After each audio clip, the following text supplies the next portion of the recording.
First of all, I hate podiums. And if I knew this meeting would be this big, I probably wouldn't have came. I'll be honest, it's my least favorite thing in AA is getting up in front of speaker meetings. Hate sharing my story. Used to hate speaking in meetings. I'd avoid getting chips in certain meetings because I have to share, you know. Just going to be honest, get that out of the way. There's a lot of things I like a lot better. And so I don't want you guys to have high expectations about me being up here. I'm just another addict and alcoholic trying to stay sober one day at a time.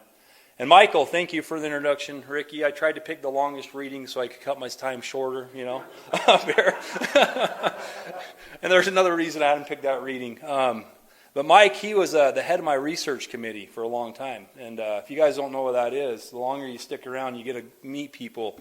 And you see them get out of jail, and they start getting hope back, and they start getting employable, and they start getting happy and getting gratitude, and then they decide that they can use like a gentleman or go back out like Michael talked about. And you got to watch what happens, and it never gets better. And so Michael has taught me through his actions what not to do in this program, and I'm grateful for that. Most of my experiences and learning is by other people and what not to do, and you can learn a lot from people like us, right? So we learn either way, from what not to do or what to do. But I'm grateful for Michael. He's a good friend, and he's a good example, and he's done really good. But anyways, all this, I guess I'll share a little of my experience, strength, and hope. I think that's what we do here in these speaker meetings. My sobriety date is October 29th of 06. And that's nights, weekends, holidays, Monday through Fridays, you know, whether I was in Mexico, across the country, wherever. Off all mind-altering substances, drugs and alcohol, okay? And I'll just be honest, when I got here, my idea of sobriety was if I could quit doing the hard stuff. You know, my story involves a little, you know, mixers and accelerants, I like to call them. So there's a lot of accelerants in my story, you know. And if I could just quit doing those and drink, do pills, and smoke weed like a gentleman, that was sobriety to me before I got here and learned what sobriety really is. I've learned since that it doesn't matter if it's a drink, a pill, a puff of a joint, a shot, you know, a snort. If I don't maintain sobriety 100%, I lose my spiritual connection with my higher power, and I'm off and running, and who knows where I'm going to end up, and I have no control. Okay, so I just grew up in a, you know, kind of a normal home. I was, you know, raised by my grandparents. My mom was mentally ill. I think I was 18 months old, 2 years old, my grandma took custody of me. And, you know, when she got custody of me, I didn't hear her learn about this till later, but I wouldn't drink bottles. My mom was feeding me French fries. I only ate French fries, okay? And I was skin and bones, okay?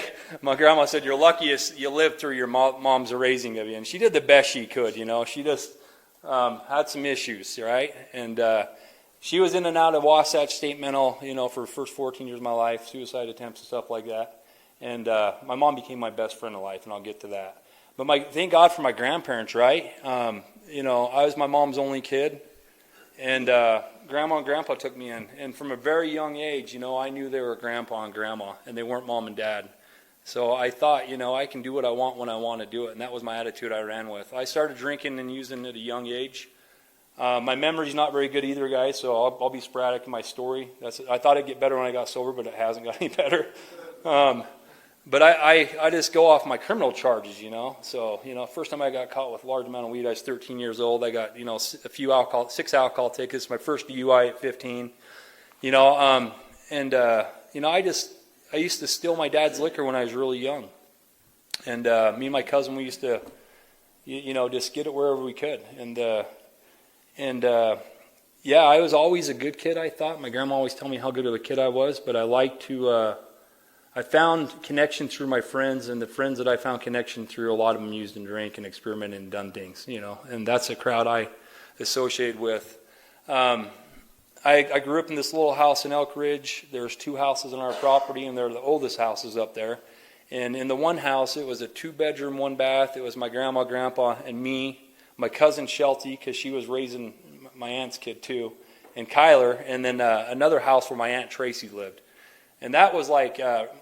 my Aunt Tracy became one of my best dealers and using buddies, okay, later on in my story. You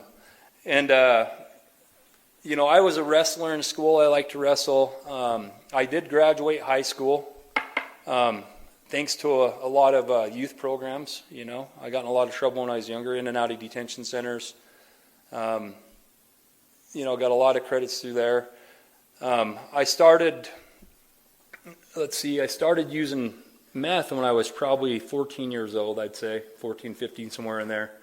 And I found my aunt, used meth, and so I started stealing it from her. And shortly after, she found out that I was stealing it from her, and she told me I didn't have to steal it from her, I could have it and just, pay her for it, if I had to sell it, whatnot. So I started doing that here and there, through high school. And, I come to find out the guy she was with was actually, he was over a water facility, and he was actually cooking it. So they had a lot of it all the time, It was perfect, and, I met a lot of different people doing that when I was younger. When I was in 10th grade, I hit high school, and I remember I was a state champion wrestler in junior high. And 10th grade, I couldn't make it to class on time. I was always late and always tardy, so the wrestling coach told me I couldn't be on the wrestling team. And man, I got resentful. It talks about in the big book, resentments, anger, fear, all the stuff that I never knew anything about till I got in AA. And how to deal with things like that. I dealt with them ways I used to deal with them, and it was like drinking poison, hoping to hurt the other person. That's what I did, and it was accelerant for my drug abuse. I just got more and more rebellious, and pissed off. So I started, drinking and partying more and more and more. By the time I got out of school, I graduated in 2000, and I moved into this house with this girl I met, right out of high school. And the party was on for sure, And here's the thing that I learned, that I can tell you. It doesn't matter who was in my life or what was going on in my life. Drugs and alcohol were always the most important thing in my life. They always came first. Whether I thought that back then or not, when I look back, absolutely. I could never keep promises, or engagements that I made. I would always screw them up over and over and over again. By the time I got out of high school, I'd been through, Elba Ranch, a program for juveniles. After you go to detention so many times and you screw up over and over again, they sent me down this little place called Elba Ranch. I've been through this Narcan New Life program as a 1.5-year program. I've probably been in and out of detention 7 or 8 times, and every time they hauled me off, my grandma would just cry, and it just tore her to pieces because we had a good relationship. She always was there. When I was in a pickle, I'd always call Grandma, and she's always there to pick me up, Whether I was gone for 2-3 days, she hadn't heard from me. She was always there and had my back. And to see her every time they hauled me off, it was, it caused a lot of wreckage. And the selfishness that I always had is I never really seen that back then, until I look back. But I did graduate high school, and I moved out of my grandparents' house right after high school. I remember the first time I tried heroin. Heroin became one of my drug of choice, speedballs, heroin and coke. I like to mix meth with it too, just whatever, and drink. I just like to mix all this stuff towards the end of my drinking and using. But I remember the first time I tried that, I thought, what kind of lowlife would like this drug? I was more upper type, really. And I'm like, holy shit, hell with that. And I did not like it at all.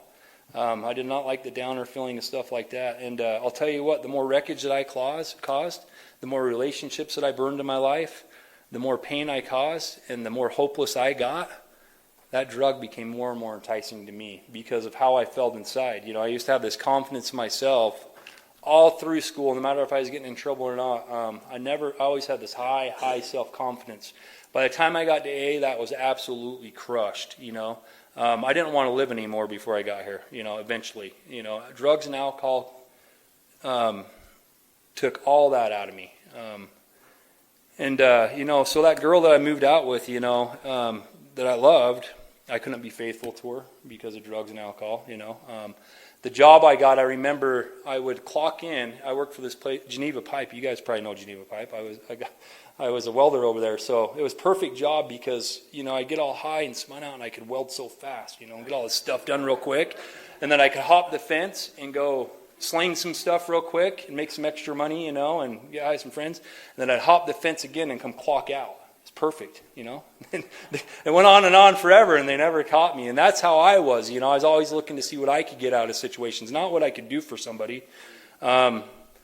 And eventually, you know, I burned that relationship to the ground. You know, I lost that job, like many other jobs, you know, over and over again. There's, you know, I can't even think of all the jobs, you know, that I've lost because of drinking and using. You know, I was always in the bathroom getting high, getting loaded, and going out and working. No matter where I was, you know, I could never control it and just do it at home. I would try, and it'd always go into everything I did. You know, it was like my best friend. It went with me everywhere. And that was my story, you know, definitely. You know, it got to the point, I remember I lost that house. I moved to my dad's basement. My dad's basement was like a dungeon. You know, it was all concrete and stuff. Just a shitty old place. And worst place to live. And I moved in there. And then me and that girl, you know, that I was with, we worked things out. And I got this little duplex. And I made a commitment, I'll get sober again, you know, I promise, you know. And I really meant it. You know, there's many times going through my disease that I really, really wanted to change. I wanted that so bad I actually checked myself into Foothill Day Treatment. I remember I didn't have a license or a car at the time, so I'd ride my pedal bike from Springville to Provo in the middle of the winter to get to day treatment every day that I checked myself into, okay? And I think I stayed sober for about 2.5, 3 months. And, you know, eventually, you know, the lies, you know, I didn't even want to be around her. I just couldn't wait till she'd leave so I could get high, you know. You guys probably know the story, right? The itch, you know, that itch, oh God, nothing, I can't even sit there and be with somebody. I just want to get loaded, you know. And there again, you know, I ended up in jail. I remember I got a job at Hallmark Trailers. I was working the utility section, running wire for trailers and getting high, getting loaded. I remember I was up for about a week and a half. I hadn't slept, and I was still working. I'm like, I need to sleep or I'm going to lose my shit, my job. So somebody gave me some Seroquel. I didn't know what Seroquel was back then, you know. They said, only take a little bit. And I'm like, no, I didn't need to take a lot. So I remember I took 2 of those. And I woke up 2 days later with the birds chirping, you know, and I'm like, oh, shit, you know, and there goes that job. I ended up in jail that week. I remember she bailed me out, left me in the parking lot. I hitchhiked back to my duplex, and then I had an eviction notice, you know. And I remember sitting there thinking, again, you know, round and round, here we go. And I remember that drug heroin that I thought was such a bad thing, you know. And at this point, I'm just doing a lot of, you know, other stuff, drinking every day, using meth, you know, some pills, whatever. But I'm not doing heroin at this point. And I started, you know, using heroin, and I went right into IV using heroin really quick. I didn't mess around. I never started on pills and went to heroin. I just went straight to heroin. And I know some people, they kind of taper into it. And man, I'll tell you what, once I started doing that, it really accelerated my bottom, you know, within just a few years. You know, I lost that place, and then I was just homeless, you know, sleeping wherever for, I don't know, a year and a half. You guys know how that goes. I'd end up at my grandparents' house, and I remember my grandpa came out, and he didn't want me on the trampoline. They kicked me out, told me the family didn't want me around. I just had nowhere to go, so I'd just bounce around at people's houses and, you know, just sleep wherever, live wherever, the good life, you know. Just getting high when I want and doing what I want when I want to do it. Not working either, you know. You know, that went on for a while. Finally, you know, I talked to my grandpa, and he said, if you can get a job, you can stay here, you know. And so I got a job, and it was the worst job for a heroin addict. The most physical demanding job is drilling these big old power poles and putting these little fumigator systems in them, and holy shit, and digging around them. So it was really labor intensive. And that lasted, you know, and I was using during that at my grandparents' house, and I kept stealing my grandma's quarters. I made a decision I never steal stuff from my grandparents, you know. Towards in my addiction, I was stealing from my grandparents, you know. Before that, I never did, but towards the end of my drinking and using, I was stealing from them to support my disease. And, you know, that aunt that I was talking to you about, she actually moved to Florida at this time. They got caught for conspiracy charges and got their parole transferred out to Florida. They moved out to Florida. My grandparents were having problems with me. I had nowhere to go. Tracy said I could go live with her in Florida, you know. So I'm going to talk to you guys about geographical change, you know, thinking that I can move clear across the country and just not, you know, that'll change it, you know. It's the people. It's my environment. It's my friends around here. So I did that. I got on the airplane. I flew down to Florida. The first thing I did is smoke a joint with my aunt when I got off the airplane. But I'm gonna withdraw off heroin and coke and get off meth. I'm just gonna smoke weed in Florida and drink and stuff. And I did that down there for about a year and a half until my aunt, had this pharmacist guy she knew, and she gave me some pills. And I went clubbing and liked these pills or whatever. And I wanted some more. I went back to her house to get some more, and she wasn't there, so I accidentally broke her door down, to get in their house, my aunt. And I got some more pills. I didn't take her money or anything that was sitting there. She had thousands of dollars everywhere, I just took a few pills, no big deal. I'll fix her door later. Oh, they were pissed off, really pissed off. So here I came back to Utah. And, I wasn't back in Utah but a week, and I just started back on the speedballs and the life I lived, right where I left off, even worse when I got back. I had my ex-girlfriend that I told her I was doing really good down in Florida. Got this job and staying sober. Going to pick me up at the airport. This is kind of a funny story, but I'm going to make it up with her, right? I'm going to do this right and all this, and I'll just tell this story. But in the airport in Florida, I was in the bar drinking, because God, I was there an hour early. Might as well drink some liquor before I get on the flight. Why not? And I met this. I seen this girl over there. I'm like, wow, she's pretty hot, And I remember I was getting on Southwest Airlines. I go to get on the airplane, and somebody taps me on the shoulder. And there's that girl. She's like, oh, you were drinking in the bar. I'm flying on here too. You want to sit by me? I'm all, sure, why not? And I remember just drinking with her, and we got a little frisky and a little crazy on the airplane. And she tried to drag me off and about that girl. So right away, boom. I wasn't even back, and I'd already ruined it again. That's my story, man, over and over again. And yeah. And then my idea, we're not dating, it doesn't, it's no big deal. But that was just my way of thinking. So back to my dad's house, I go in the basement, back to, slamming dope every day, running amok. And that's my story, man. When I got here, I remember I finally went to my grandparents' house after, slamming heroin for another few years and running amok, not working, no. When you're using every day as much as I do, you don't work. There's no way. You're unemployable. I was totally unemployable when I got here. Totally undateable when I got here. I didn't have a relationship. I had friends, you know what I mean? But I wasn't dateable material by any means when I got here or employable. And I remember going to my grandparents' house finally. I remember sitting around, seeing all my friends dying, like happens, This best friend dies, overdose. This best friend dies, this person, and thinking, why not me? And just thinking, when? And, by the time I got here, I was just on my deathbed. That's just the way I was rolling around. And I used and drank with people that used and drank like me.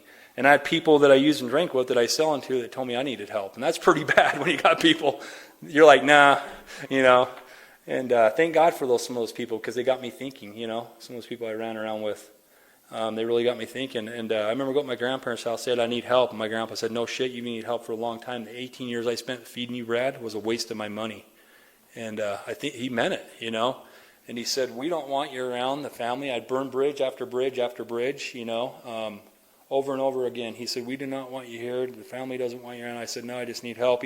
My grandma said, you know what? If you'll go to a free detox and have a bed open somewhere to help you find a bed.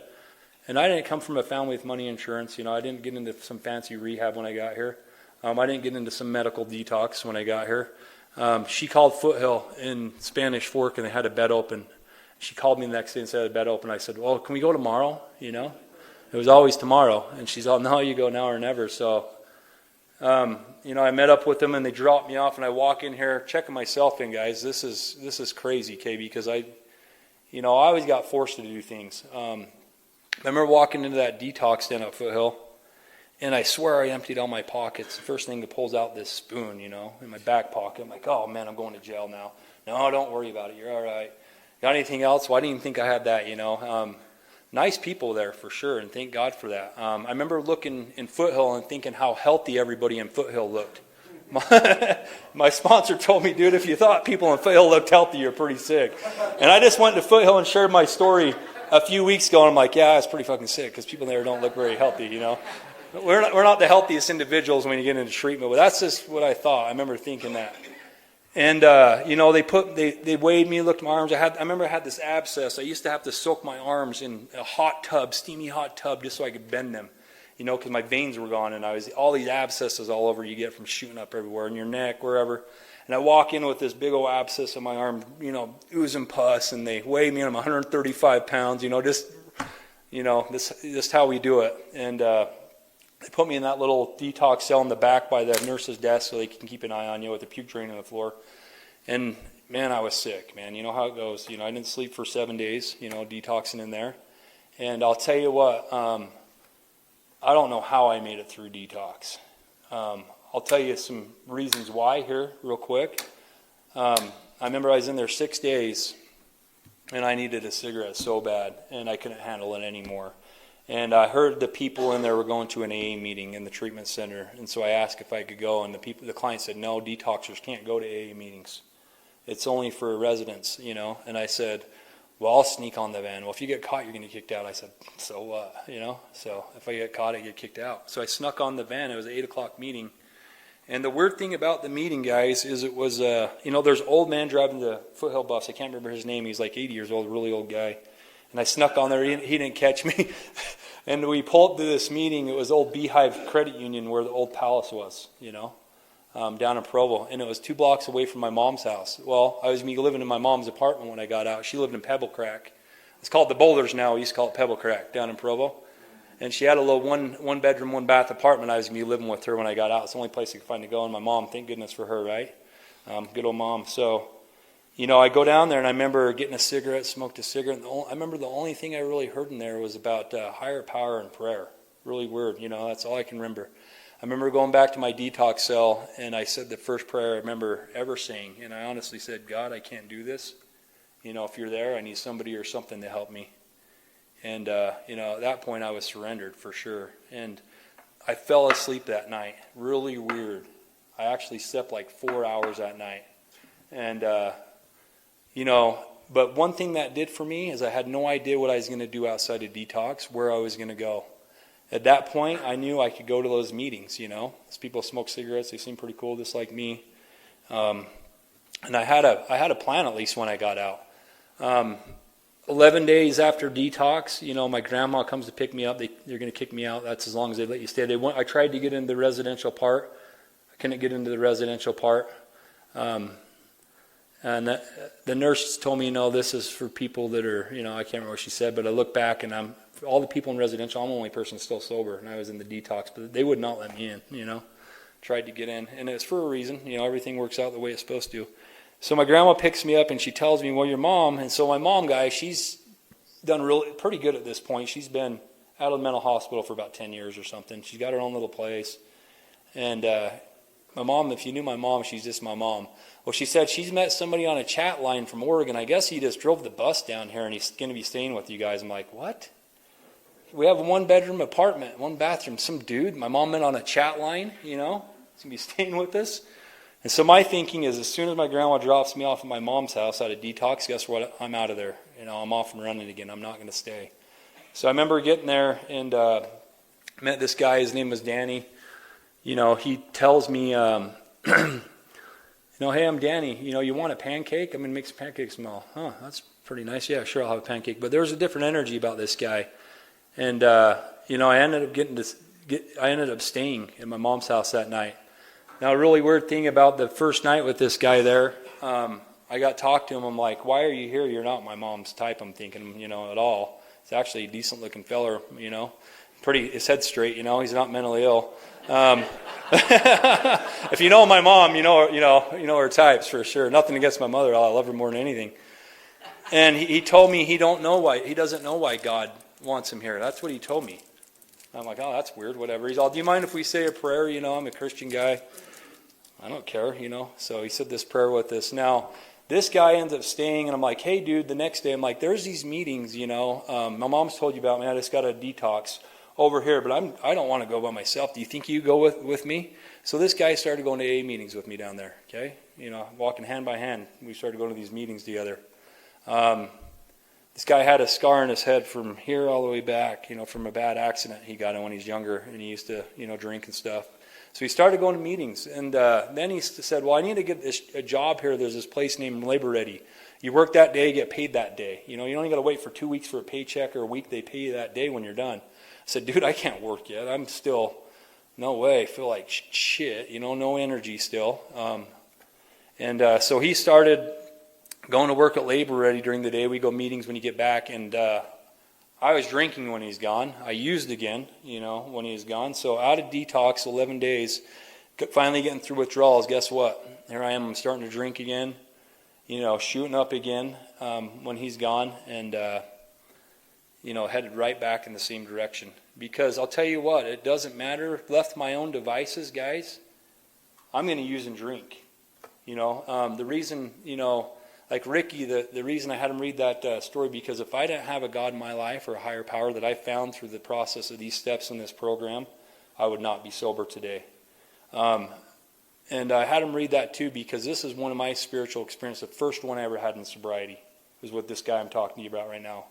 And for me, it was a pretty bright light experience, and I think it's what I needed at that point in my life to keep going in the program, okay?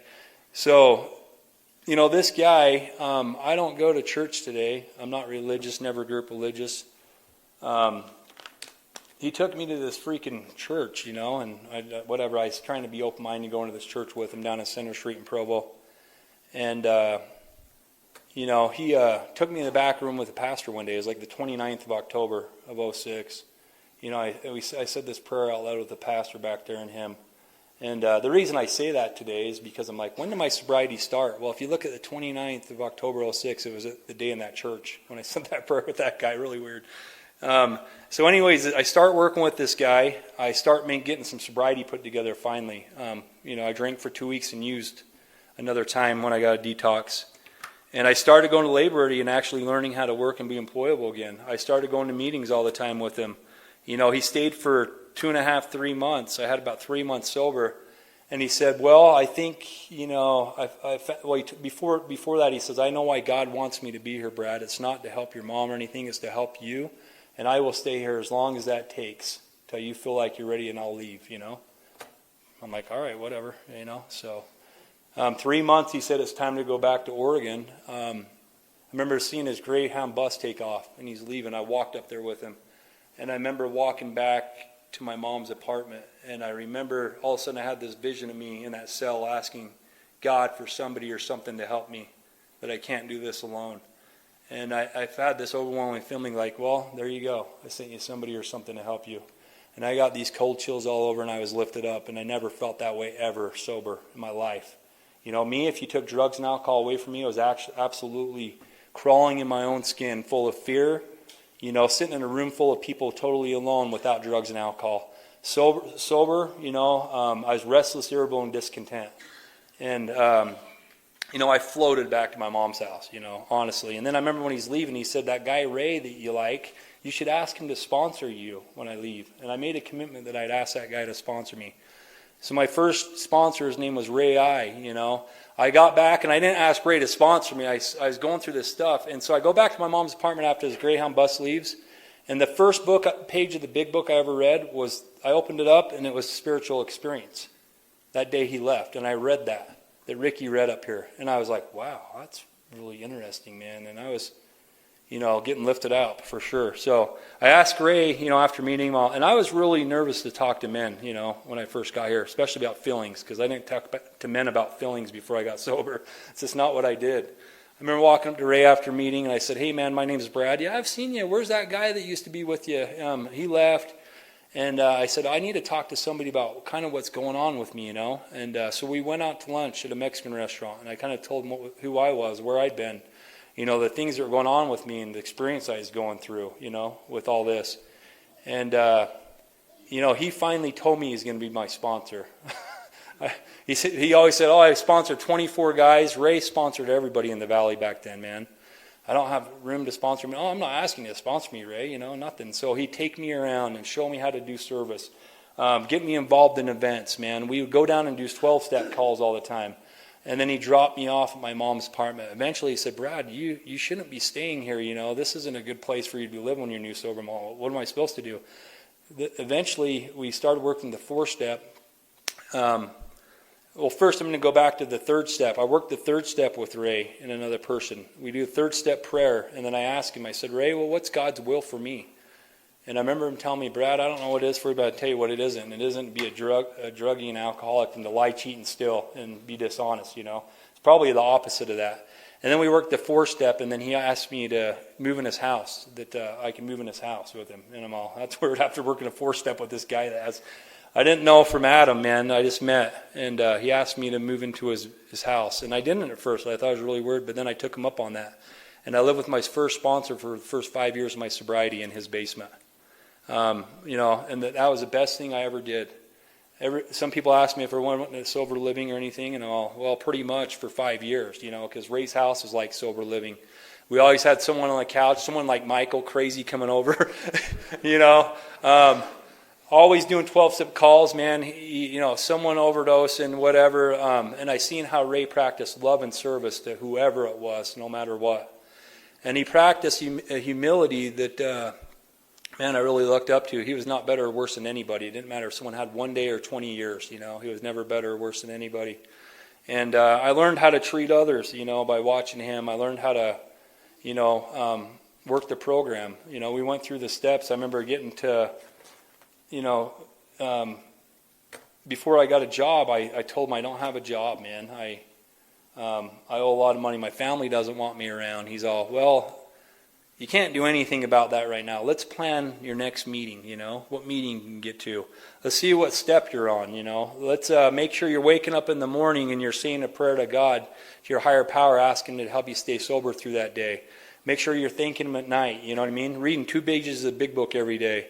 Let's start writing in a journal, and get through the steps. And all that stuff you're worried about will work itself out, I promise you. He's like, you quit worrying about the material, and all the relationships, and you work on the spiritual side of this program, and the material and the relationships and all the other stuff just work out themselves out magically. And I'm like, wow. He's like, yeah, you don't even have to worry about it, Brad. All that shit that's in your head, that fear of tomorrow or the past, you just got to let it go. All we got to do is what's in front of us today, for today. You're going to wake up today, stay sober 1 day at a time, and that's it. We're going to plan our next meeting that day. And so I go to like 3 meetings a day. For the first few years I was sober, I was going to 3 meetings a day. And we went through the steps really fast, Ray and I. Then I got a job, I remember my grandma took me on this place, man. I walk in there, and it's the first place I applied, and I'm like, there's no way they're going to hire me. And they're going to do background checks. And I got hired on the spot. And I was like, wow. And they didn't do a background check, thank God. Now we do them all the time. I'm actually the manager there. I've been there I got that job when I was like 4.5 months sober, and I've had it ever since, guys, the same place, I've had that job for 18 years now. I don't know if that's good or bad, but one thing it does show you is I'm able to suit up and show up and be accountable and responsible and a productive member of society today. If you can hold a job for that long, geez. Sometimes I'm like, wish I didn't work there, but it's been good for sure, and and the next thing you know, man, I'm paying off debts. My family wants me around. They showed up to my 1-year chip, and they all cried at the podium. A lot of them shared and told me how they're planning my funeral. We know how that goes, right? And the change in me was really fast. After a year, man, my family didn't question that this was real, because I was on fire. And after 5 years of living at Ray's house, I finally moved out and bought my own house, okay? My own house. I signed this paper and they gave me a house. I never had my license till I got sober either. I finally got my license. I still drove everywhere. I always had a couple cars, right? But when I got to AA, I had a stolen pedal bike was it. My truck had a blown engine. So I was driving a stolen pedal bike when I got out of detox. And I finally got this job, started working, and after 5 years, I was able to get my own house in sobriety. One of my dreams in sobriety was to start some sober living homes. I was able to do that in sobriety, start a couple sober living homes.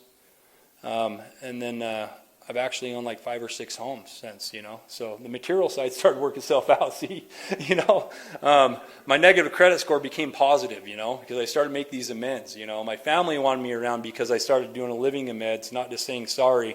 And when they needed something, I showed up, All the wreckage I caused, I learned through the steps about forgiving myself and others, you know.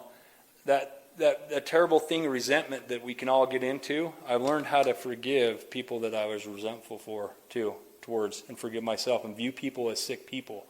I learned how to pray for others in here, you know, that I didn't like or that I was having a hard time with. And I've not done this thing perfect at all, guys. You know, I've been through a lot in here, and I haven't had a drink or use no matter what. You know, that aunt, I'll tell you about that aunt. So that aunt that she finally moved back here from Florida, and she came and got her massage therapy license, and she got off drugs, okay? And she was still drinking. And she's doing really good. You know, she wanted to be here for her grandkids. I was 7 years sober, and my grandpa said, we need to find Tracy. She took her son's gun and took the truck, and we think something bad's going to happen. She ended up shooting herself in the head, you know, because she never got sober all the way. She tried, but she didn't have a program. I tried to get in her meetings. She tried to do it her own way. And trying to do this our own way and by ourselves will get us dead, you know. This disease is too powerful for me to do my own way, or for me anyways, without you guys. And still today, I don't care if I've got 18 years sober, I still need you guys. I still need to do the same things, you know. I've done the first year. I need to reach out. I need to stay in the book. I need to stay doing my dailies. I need to stay out of resentment, anger, fear, and all that stuff that I get into still today. I need to make amends when I do cause harm, because I'm going to cause harm. And I need to ask God to help me to do better all the time. You know, help me to be a better person, and tell him I'm sorry because I make mistakes. And my God that I found today, you guys, I'll tell you, I was in that detox cell. If I got what I deserved, I'd be in prison the rest of my life, like a lot of you guys here.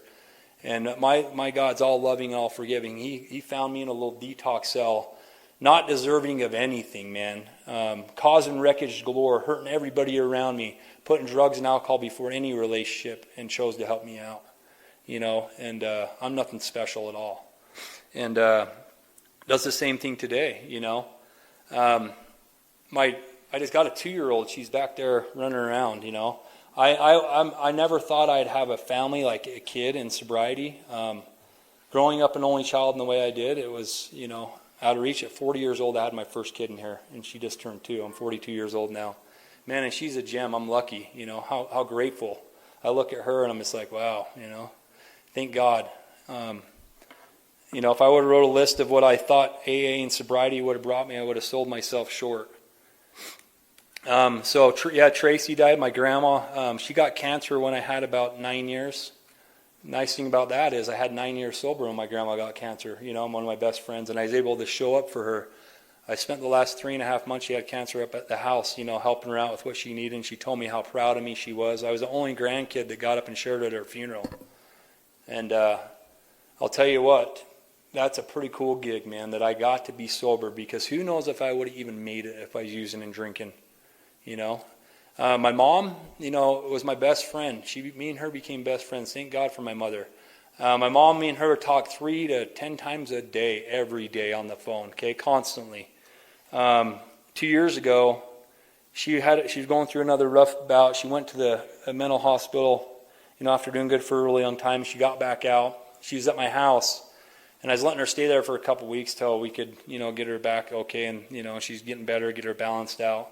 I dropped her off at some friend's house, and I went to get a massage, and I got done with massage, and I have all these calls. Well, at her friend's house, she choked on a hot dog and died, you know. So I remember rushing to the hospital and in the trauma room there, and had to tell them to quit, you know, and that was one of the toughest things ever. But you know what's cool is I was sober, you know, that I got to build a relationship with my mom for years in sobriety. I got to be there for her, you know, and make sure she had a good celebration. And what a cool gift, you know, and got to walk through that and not drink or drug, no matter what. You know, a lot of sobriety I've learned is your perception on things, right? Instead of pour me, pour this, you know, it's a different pair of glasses. You know, we get to choose to look through glasses and our perception any way we choose. And sobriety and the steps has helped me to be grateful. No matter what, I try to start my day with gratitude, you know. And look at all the friends I have today. I have a host of friends today, man. We do things today and get together today. Ricky and Michael, I love you guys. I look around this room. There's tons of you guys. You know, we wouldn't normally mix, but here we are, right? And it doesn't matter in the program if you're religious, not religious, LDS, Christian, Native American, never done this. AA works for us all, and we all get along, and we all have the same in common. We're like survivors from the shipwreck, and we help each other along this thing, and I'm grateful. If it wasn't for people in this program, I wouldn't be here today. So I don't want to go on too much longer. I don't know if you guys opened it up, Neil, or anything. No, you just end. So I'm just grateful today to be here. My life's a miracle. I hope I can keep staying sober as long as I keep doing what I'm doing, and so far it's been working, man, and life is good. But with that, I'll shut up and take another 24. Thanks.